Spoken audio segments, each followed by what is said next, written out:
Ela havia feito alguma coisa que seu pai não aprovava, embora ninguém mais se lembrasse o que havia sido. Ele arrastou-a até os penhascos, atirando-a ao mar. Lá, os peixes devoraram sua carne e arrancaram seus olhos. Enquanto ela jazia no fundo do mar, seu esqueleto fora arrastado muitas e muitas vezes pelas correntes. Um dia, um pescador veio pescar. Acontece que esse pescador, ele estava afastado da sua colônia fazia muito tempo e por isso ele não sabia que os outros pescadores não trabalhavam ali, pois diziam que aquela enseada era mal assombrada. Então, o anzol daquele pescador foi descendo, descendo, descendo e se prendeu. Logo em quê? Nos ossos das costelas da mulher esqueleto. E na mesma hora ele pensou, dessa vez eu peguei um grande, dessa vez eu peguei um de verdade. E já começou a imaginar quantas pessoas aquele peixe enorme alimentaria, quanto tempo duraria sua carne e quanto tempo ele se veria livre da obrigação de ter de pescar.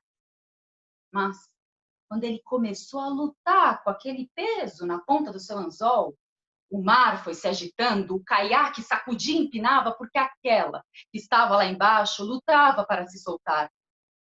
Mas quanto mais ela lutava, mais ela se enredava na linha. Não importava o que ela fizesse, ela estava inexoravelmente sendo arrastada para a superfície, puxada pelos ossos das próprias costelas. Então, aquela luta durou algum tempo, mas, por um momento, o pescador se virou para recolher a sua rede, e foi por isso que ele não viu.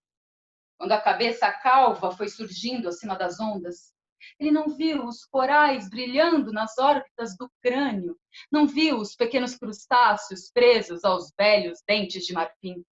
Quando ele se virou, o esqueleto inteiro, no estado em que estava, já tinha aparecido na superfície e caiu, bem na ponta do caiaque.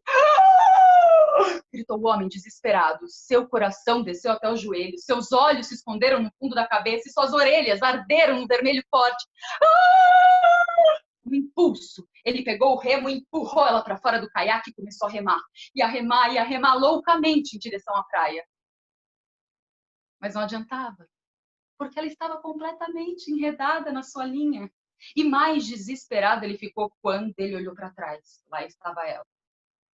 Sua respiração formava nuvens de vapor e os braços se agitavam como se quisessem agarrá-lo e levá-lo até as profundezas. O pescador remou, remou e remou e remou e remou quando ele finalmente chegou na praia. Ele deu um salto para fora do caiaque e começou a correr. Ia correr, ia correr. Mas o cadáver branco da mulher esqueleto seguia os solavancos atrás dele. Ele correu entre as pedras e ela o acompanhou. Ele atravessou a tundra gelada e ela não se distanciou.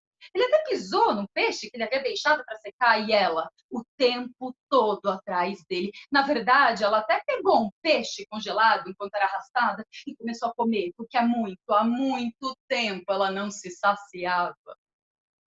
Quando o homem finalmente chegou no seu iglu, ele se enfiou pelo túnel e foi engatinhando de qualquer jeito, então respirou aliviado. Ufa, estava finalmente a salvo. Mas imagine, quando ele acendeu a sua lamparina de óleo de baleia, lá estava ela. Aquilo, jogada em meio à neve, um calcanhar sobre o ombro, um joelho nas costelas, um tornozelo no cotovelo. Mas passado algum tempo, ele não saberia dizer exatamente o que aconteceu. Talvez fosse aquela luz que tivesse atenuado suas feições,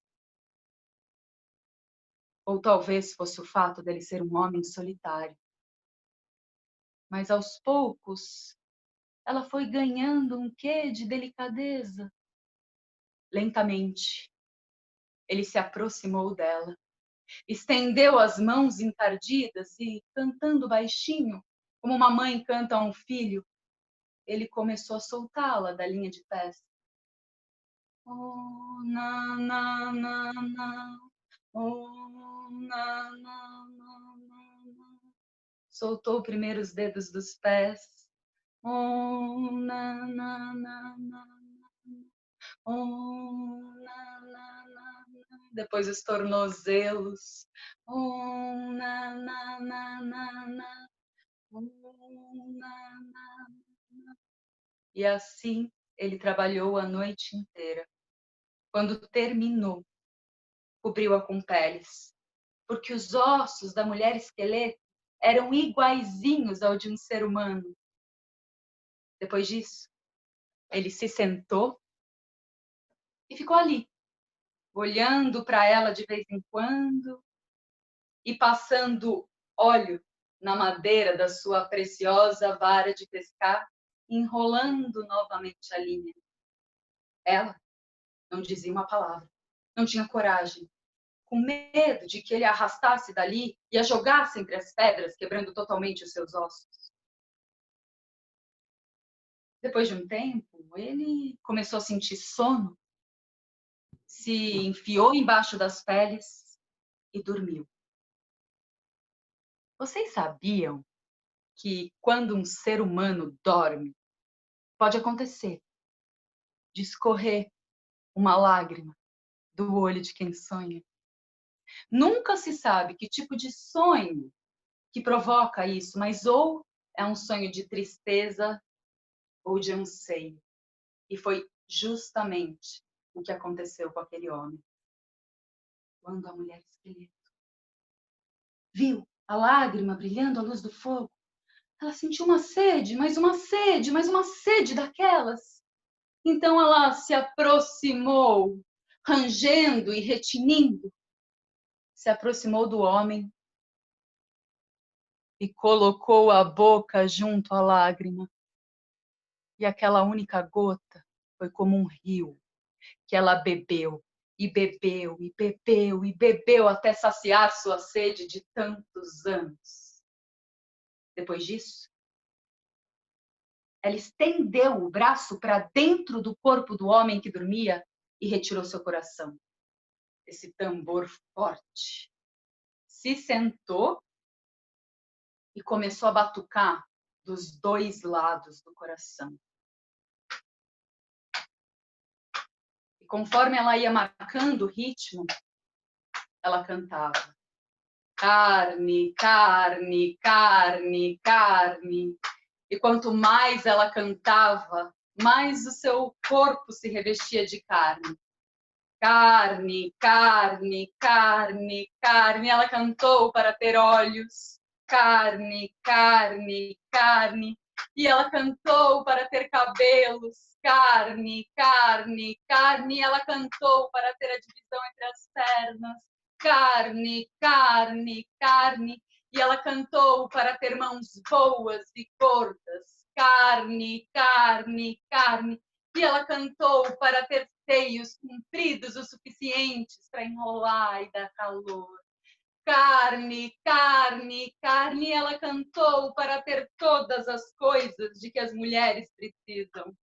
Carne, carne, carne.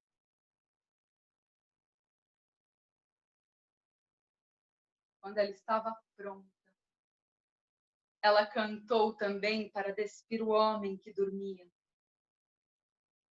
Se deitou ao lado dele. Devolveu o tambor, o coração, para dentro do corpo do homem. E foi assim que eles acordaram, abraçados um ao outro, enredados da noite juntos. Só que dessa vez, de um outro jeito, um jeito bom e duradouro.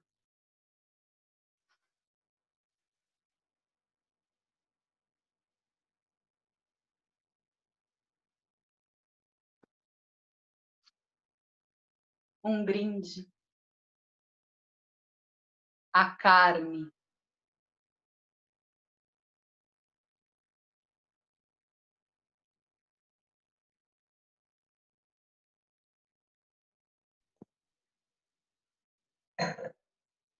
A história que eu contei nessa nossa noite de contos foi um mito grego adaptado por mim, chamado Eros e Psique. Eu me chamo Línia Abdala e a história que eu acabei de contar se chama O Rei que Virou Mulher.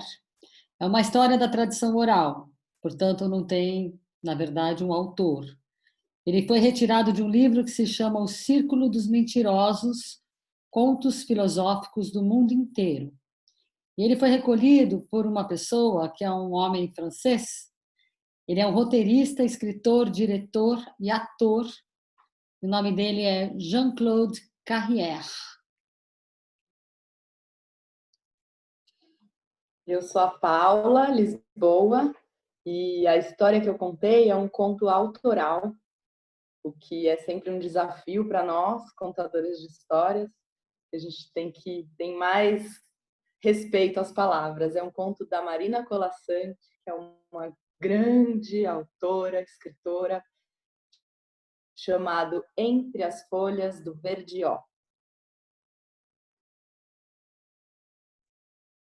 Eu sou a Débora Spell e eu contei A Mulher Esqueleto, que é um conto inuit, um conto também de tradição oral, que está no livro da Clarissa Pinkola Estés, As Mulheres que Correm com os Lobos. Nós somos as Coletivas e é um prazer estar aqui com vocês mais uma vez. Essa foi a nossa sessão de contos sobre amor. Agora a gente gostaria de convidá-las e convidá-los para uma conversa no sentido de compartilhar como que é que a gente sai depois dessas histórias que nos atravessaram, né? A gente tem uma visão de que quando uma história nos atravessa, a gente faz também uma trajetória, como as trajetórias que a gente narrou agora, né? Do Rei que Virou Mulher, Eros e Psique, a Mulher Corsa, a Mulher Esqueleto, cada uma viveu uma trajetória que foi narrada agora. E cada um de nós, assim, também, quando ouve uma história, quando atravessa por uma história, também atravessa uma trajetória. Então, se vocês quiserem compartilhar, inclusive, agora a gente vai liberar aqui os microfones, podemos abrir o mic para contar como é que se sentiu agora, depois dessas 4 narrativas fortes, né? E é isso, gente, passo a palavra. E quem quiser também pode escrever no chat, que a gente lê depois. A gente guarda tudo, lê. Se a gente não consegue ler na hora, a gente, com alguma hora a gente vai ler. E se puderem abrir também as câmeras, quem estiver por aí, se sentir à vontade, é sempre gostoso a gente ver os rostos de todo mundo. Passo a palavra para quem quiser.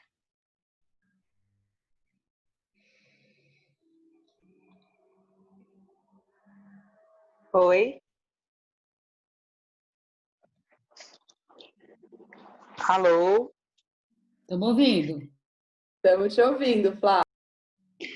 Pauleca, eu quero fazer uma pergunta. Como que é essa questão de o homem ter a chave da porta e a mulher não?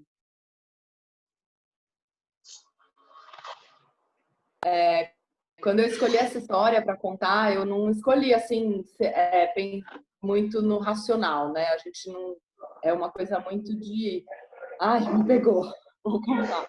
E aí eu fui procurar um pouco sobre as interpretações desse conto. E nesse conto ela está falando claramente, né? Eu sinto que eu entendo, a minha interpretação é que ela está dizendo que nessa história que a mulher corsa, para ela não foi dada o segredo da palavra. Foi dado tudo, o príncipe oferece tudo para ela, mas ele não oferece a palavra. E a palavra é a nossa comunicação, né? E a palavra também é a comunicação assim, que traz as nossas ideias, que traz o nosso mundo para fora. Então, eu sinto que essa história, ela me traz isso, assim, o quanto que esse amor do príncipe, que ela também amava ele, mas não foi possível se concretizar, porque ela não foi dada a ela o poder da palavra e foi tirado dela uma parte da sua natureza. né? Mas eu acho lindo porque ela não se... Eu acho que, assim, nesse conto, a Marina Colasanti, ela consegue colocar uma mulher que também tem uma mulher, assim, o feminino, né? Voltando a essa ideia de que nas histórias a gente também pode olhar todos os personagens como arquétipos